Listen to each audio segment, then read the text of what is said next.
Hello, anybody home? Hello? Anybody here?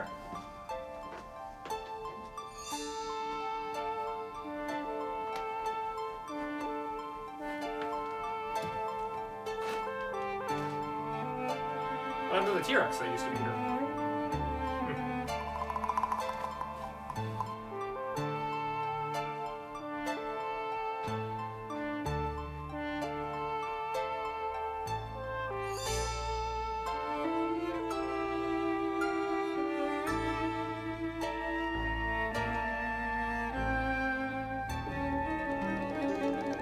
Gary? Oh, hi, Eric. I'm not Eric. Hello, followers. Dino Artist Fanatic, aka Andrew Shepard here. So as many of you know, I am a huge dinosaur lover. And as with many dino fans, my love for these creatures stemmed from when I was a child, ranging from Jurassic Park to The Land Before Time to 3D Dinosaur Adventure. Anyone play that game? I also rented a lot of educational videos from my library as well, much to probably my family's frustration. And one of those videos that I rented was a 1980s documentary called More Dinosaurs, hosted by the late Gary Owens and his friend Eric Boardman. And one of my favorite things about the special was the house used as a sort of stand-in for Gary Owens' house. However, it wouldn't be until I was older and got to use the internet that I learned the house actually did not belong to Gary, but instead it belonged to Donald F. Glut, a dinosaur scholar, independent filmmaker, musician, and a contributor to various TV shows in the 80s and 70s as well, would you say? Mostly 70s, into the 80s. And to my Star Wars followers and friends, this is the man who wrote the novelization for The Empire Strikes Back. So, if you read that, here's the man. These are, all these big kind of clunky, old-fashioned giant figures are all mechanical creatures. They work. They're a little dusty, rusty now, so I won't turn them on. But they were made for an exhibit called The World a Million Years Ago by a company called Mesmer and Damon, and they made their debut at the 1933 Chicago World's Fair. And they were in fact, if you look over there, this is a mock-up of it. This is the model of the dome that these figures were exhibited in. You would go inside, and you would be on a moving trackway, like a moving sidewalk, and then you would pass all these mechanical figures that were kind of state-of-the-art for 1933. And they moved all over. They went to the 1939 New York World's Fair. They went to Chicago's Old Town. I mean, they played all over. The ones that I don't have and wound up in Japan someplace in a nightclub. But I was lucky to get these. That's the Brontosaurus and the Mammoth that were too big for your house? Yes. I tried to get the head from the Brontosaurus, but they wouldn't sell just the head. Well, you're really lucky. I did take measurements, but the Brontosaurus would have fit. It would have started in this room and gone through the rest of the house. And the Mammoth was 15 feet high, so I passed on those. Now, obviously the ride itself wasn't accurate. It was like about as inaccurate a depiction of the world a million years ago as it was. But how accurate were the creatures, would you say? Oh, they were pretty fanciful. I don't think they weren't like based on any skeletons like sculptors, the good sculptors do. They were, like the Brontosaurus, was built over a table. And the four legs were the table legs. So that's how they did those things back then. But the public loved them. And then they did a giant gorilla head because it was 1933, and that's when King Kong premiered. That's amazing. Now, you say they still work. Do you have any idea as to what it is that's allowed them to be able to do that like 90 years later? Well, the motors are like simple washing machine motors and things, with pulleys and all kinds of things. And I've been having some problems with them and trying to get them fixed, but trying to get old technology fixed is not that easy, especially in the where we are today. So, nonetheless, this is just really. You're just a really lucky guy. This is cool. I would love to have a pteranodon like this on one of my apartment counters.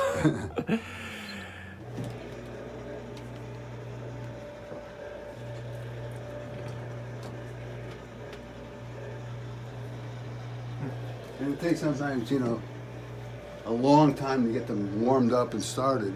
The pteranodon is pretty spectacular when he gets going, but.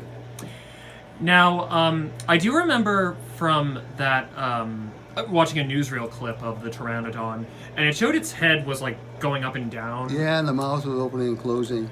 Now, it doesn't seem to do that anymore. Well, last time I tried it, it did. It just takes a little while. See how the mouth is a little bit more open now? Yeah. And when he gets going, he gets going. Nonetheless, it's really just, again, cool that these still work. And 1933 animatronics, that's just really amazing. Does it make that, like, sort of screeching noise? Yeah, by but I itself? think the screeching is actually just creaking of the parts and things. I don't think... Oh, look at that. It's starting to open up a little bit more. Yeah, again, just really cool. Here we go. Oh, yeah. Nice teeth. And then this mosasaur or ichthyosaur or whatever it is, that works too, but not right now. We're looking for some parts for it. In Las Vegas, actually. Wow, this is surreal. And over here we have the cave bears in the same exhibit.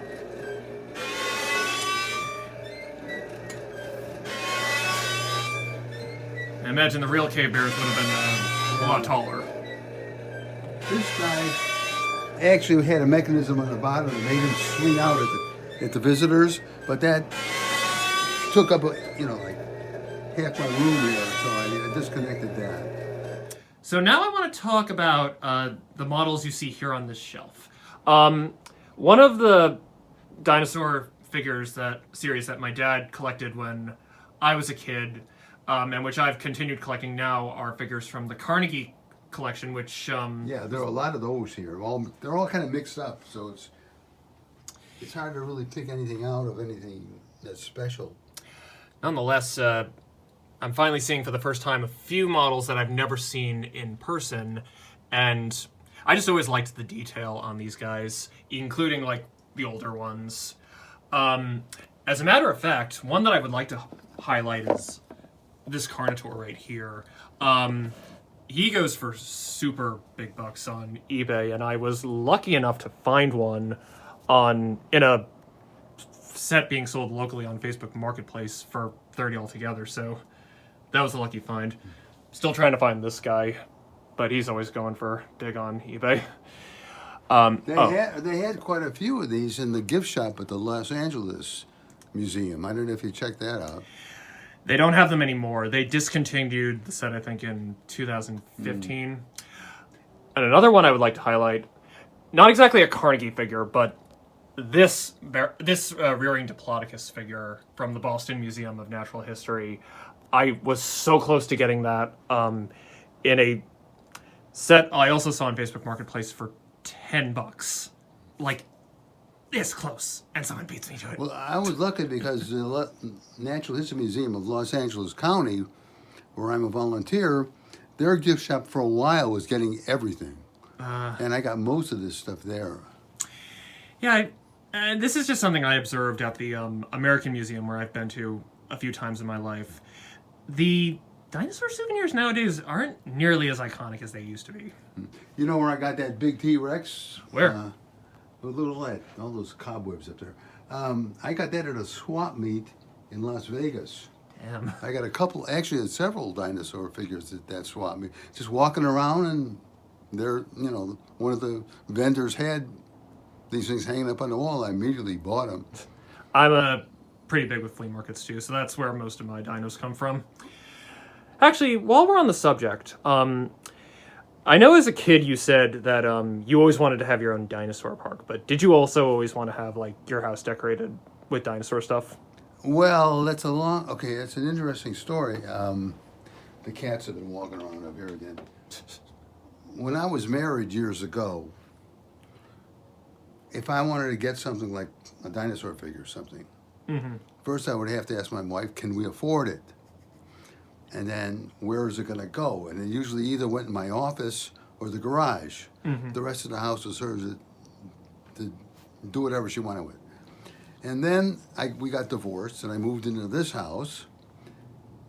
And I got a phone call early on from a friend of mine who worked at the Natural History Museum here in Los Angeles, who worked in the fossil where I am a volunteer now, and she was making casts of different dinosaur specimens. And they had, at the time, what was the largest known T-Rex skull. And she said, I can make you up one of these T-Rex skulls at half price. And the first thing that went through my mind was, well, at first I got to ask my wife where we're going to put it, or if we can afford it, and then where's it going to go? And I said, I don't have to do that anymore. This is all my money, and it's my house, and I can do whatever I want. And that's when everything kind of hit the fan, and it just started growing from there. Ooh. If I had enough space in my apartment, I definitely would love to have this. A cast of what was once the largest Tyrannosaur skull ever discovered. About 1980, you said you owned this? That's amazing.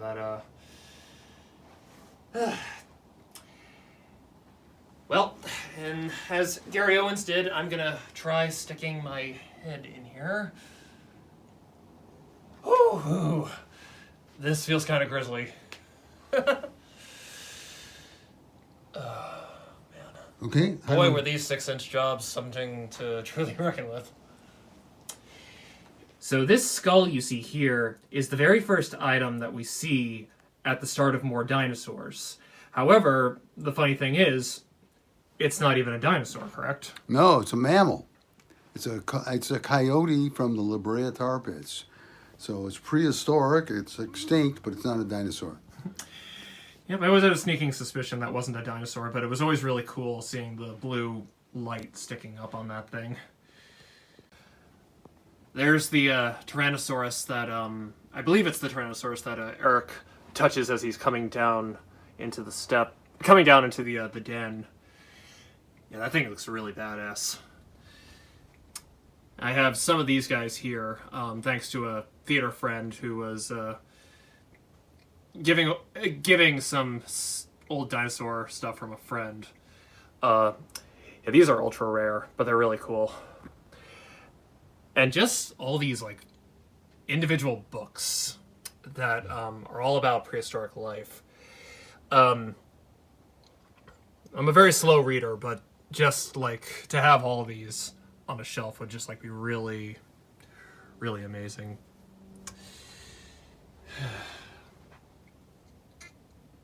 Now what we see here is art that was done by one of the most significant artists in the history of paleo art named Charles R. Knight. Sort of like the James Gurney of the early 19th century. And Don here has done a lot of work involving preserving Knight's history, right? Yeah, I had to, Sylvia Cherkos and I did a book called Dinosaurs, Mammoths, and Cavemen, The Art of Charles R. Knight some years ago. And we both able to get nice collections of original artwork by him. And Knight was, when I was a kid, that was the only name I ever saw in books under artwork. In fact, his was the first artist I knew by name. So there's very inspirational for me. Sort of like what James Gurney is to me today, like the paleo artist whose work inspires me. And since I grew up in Chicago, at the Field Museum, they had those wonderful murals he did, and I could go up there and look at those great murals. And those are the original murals that they have on display there? Yeah. I've seen those too. They're really cool. So this right here this is a real significant piece of prehistoric life, in the history of prehistoric life in our modern time. Yeah, that is the first painting, as far as I know, ever done in North America of Mesozoic reptiles. And it was done in the 1800s, middle 1800s, by Archibald M. Willard. Now, Archibald M. Willard is very famous because he did the famous Yankee Doodle painting. The three guys, one with the flag, and one with a fife, and one with the drum. Mm-hmm. And this is on his missing paintings list, and I have it on my wall. So what qualifies it as a missing painting, even though it clearly it does exist? Well, there's a museum in Cleveland that has most of his work, and they're always trying to get a complete collection, but they don't have this. Well, again, you're a lucky guy. Now, how was it that you obtained this incredible piece of history? I was on a vacation in Chicago on New Year's Day. I happened to be walking around this street called Halstead, where there are a lot of old antique shops and curio shops and things.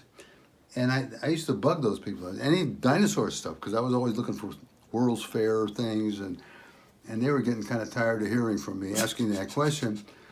So one day, on New Year's Eve, I went in this one shop, and I said, "Do you have any dinosaur stuff?" And the guy just kind of pointed, goes, "On the corner, go to the shop on the corner," you know. So I went in the shop, and I asked the guy, and the guy was kind of bored, and I said, the proprietor, and I said, "I heard you have some kind of a dinosaur picture or something." And he goes like that, he points.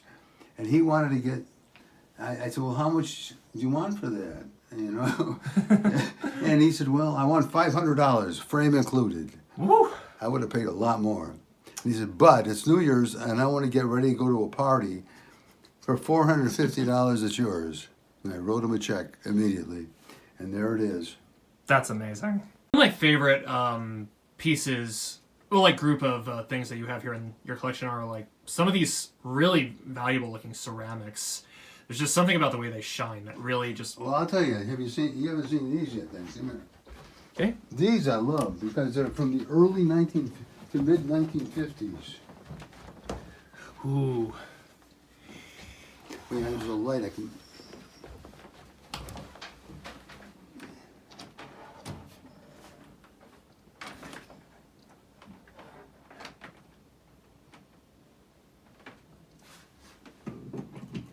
Ooh. Oh, they look really cool. Yeah. I have all these Jurassic Park ceramics that you see right here. But the rest of this... Oh, man, I would give anything They're to find pretty these. dusty. It's hard, putting them all back and everything. I know that feeling. Dusting is something that I sometimes have trouble finding the time to do at my own place. Ooh, I've never seen that one before. Is that That's the tar pit? Coyote figure again. This one right here? Yeah. Looks like something from the Libera tar pits. It's really cool. Sculptures. There's a whole set of them. There's a mammoth. There's a pteranodon. There's a tarbosaurus. And that was based on a Burion painting. These other ones probably were too. They all were made, and as far as I know, what they told me in the store, they were made in Italy. And I do just want to highlight one of my favorite props from More Dinosaurs was this Dimetrodon ceramic. And if there was anything that I wish I could, in this house that I wish I could find at the next flea market I could go to, it's this. I would just love to have that standing somewhere on the ground, sort of like how it was when Eric walks past it in the opening montage. Oh, I can't remember. That was done so long ago. I know you're a big historian when it comes to dinosaur movies. Of all the dinosaur movies that you've seen, what do you consider the worst one you've seen? One of the worst one? Yeah. God, that could be all. I think maybe the Mighty Gorga might be the worst. The one that has the toy. Yeah. That's just atrocious. But I like some of the bad ones. I like the ones that use 1 million BC footage. I love Unknown Island, which is a really funky movie. But I love that movie. I can watch it over and over and over again. And what would you say is your favorite dinosaur movie of all time? I think to this day, and a lot of it is because of nostalgia. Well, the original King Kong and the Beast from 20,000 Fathoms. Both great movies. Yeah. Gojira would have to be mine, but if we were counting creatures that aren't based on real dinosaurs, it's an easy win for Jurassic Park for me. Yeah. So here's a room with a lot of stuff that I collect. I have one of each of those dinosaurs up there from the Play School toy line. I don't collect the hatchlings, though. I'll have one of every creature once I have the Ceratosaurus. And then up here I see we have a few of the ever 90s iconic Jurassic Park toys. And some Dino Riders. I collect these guys too, but I do not collect the armor. And then more Kyoto stuff. This whole cabinet, it's just loaded with Kyoto stuff. Damn. Again, Mr. Glut, I could just pour over this for hours. This is just... Ooh, it's mind-blowingly cool. I have that Red Rex and that Godzilla and that UKRD Stegosaurus all around my place. I gotta tell you, a house full of dinosaur stuff is just... it's to die for. And you've made excellent use of all the great space that you have. Ooh, I love that tall Godzilla figure. That's from King Kong vs. Godzilla, I believe. I don't think it is, but it could be. I don't know. I never thought about it. And then over here is the Rhedosaurus from Beast from 20,000 Fathoms. As you said, it's one of your favorites. Yeah, again, it's just so much really cool stuff. And seeing this stuff in person is just an amazing privilege. So this is where you do most of your writing, would you say? Yeah, all of it, actually. More and more and more. And a lot of really neat... Ooh, there's Ray Harryhausen, the legend, the man. Along with a Lemur, I see her. And the dragon from Sinbad. And there's the Rex from Land Unknown. That would eventually become the pet in the Munsters. Yeah. There's Victor Mature and Carol Landis from 1 Million BC. And then over here, is this Haruo Nakajima? Yes, it is. And there's the guy who succeeded him. Yeah, right. Oop. And good old Earl.